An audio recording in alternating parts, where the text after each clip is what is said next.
Some go to the woods in pursuit of tranquility, and some are looking for something else entirely.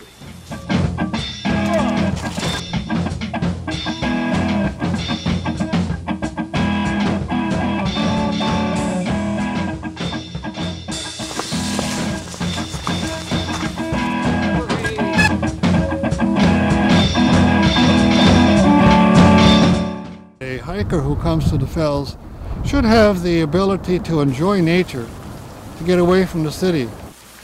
This is Mike Ryan, the executive director of the Friends of the Middlesex Fells.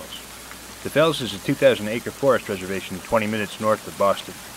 It's a popular destination for hikers, and more recently, mountain bikers. But there may not be room for the both of them. All of a sudden, a group of mountain bikers comes hurtling along on a narrow trail. You've got to move. But for the biker, that's really not a problem. The biker sees the trail as an obstacle course, sees people on the trail as another obstacle to move away or move around. I think everybody's looking for some camaraderie, they're looking for a good workout, they're looking to have fun.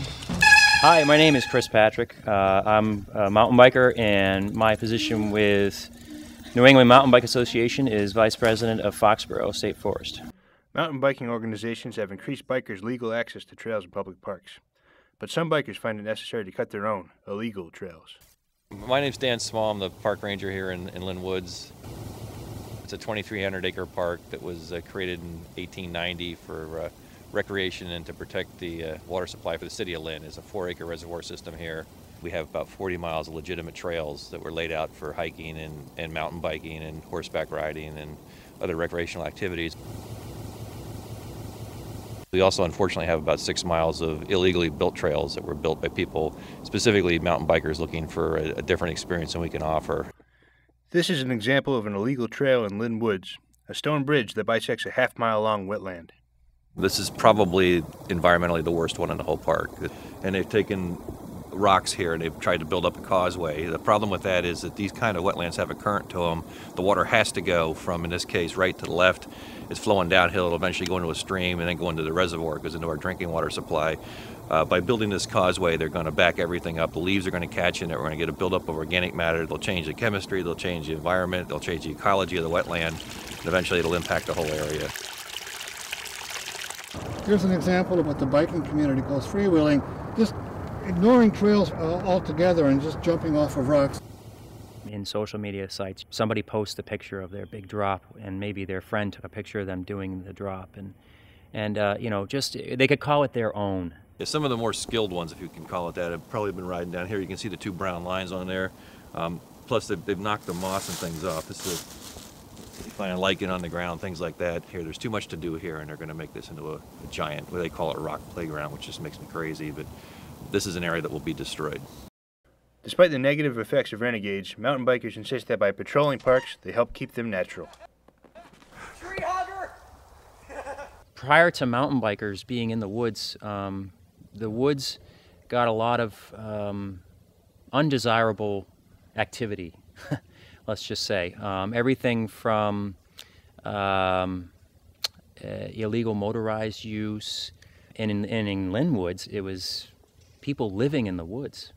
Just by the nature of groups of mountain bikers going through, things cleaned up. But not all hikers agree. A lot of people feel that any enforcement of existing rules and regulations should be carried out by the Land Management Agency, in this case the Department of Conservation and Recreation. Mountain bikers also say that they're the best equipped to police illegal trails. What we do when we come across an illegal trail is we usually discuss it as a group and decide how to communicate that to the land managers. Over here, it's really difficult to police this. It's pretty remote. They have a reasonable expectation that no one will see them, no one will complain, and they'll be able to build their trail and get it done with. The problem is, as I said, lack of enforcement. So bikers ride pretty much anywhere they want to. But now we find that the mountain bike community wants to expand. I'm not anti-mountain bike and I'm not anti-recreation. I'm against the illegal trail building, and it seems like this goes hand in hand. I know that it's probably less than 5% of the people who ride in here would even consider building a trail like that, but the rest of them use them, and using it's their way of maintaining it. There were a lot of guys who would say, hey, check out my new illegal it wouldn't say illegal. Hey, check out my new secret. It would be my secret drop in the woods somewhere. And there was a lot of that maybe 10, 15 years ago. And, you know, nowadays you don't see any of that. Social media has certainly helped. We get onto message boards where maybe the younger crowd hangs out, and we point out, hey, if anybody knows about this illegal trail, we suggest that you guys stop using it. Die-hard riders now understand what it means to have an illegal trail and what it means to the overall impact to mountain biking. Today, hikers have legitimate reasons to resent the booming popularity of mountain biking. However, in the 1970s, hikers weren't the benign force that they are now. Problems like trail litter surged, and hiking clubs responded by developing codes of ethics. Now, the sport of mountain biking faces an imperative of similar proportions.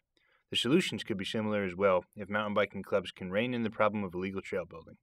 If they succeed, biking, like hiking, will prove that it's a way for lovers of nature to enjoy the wilderness without degrading it.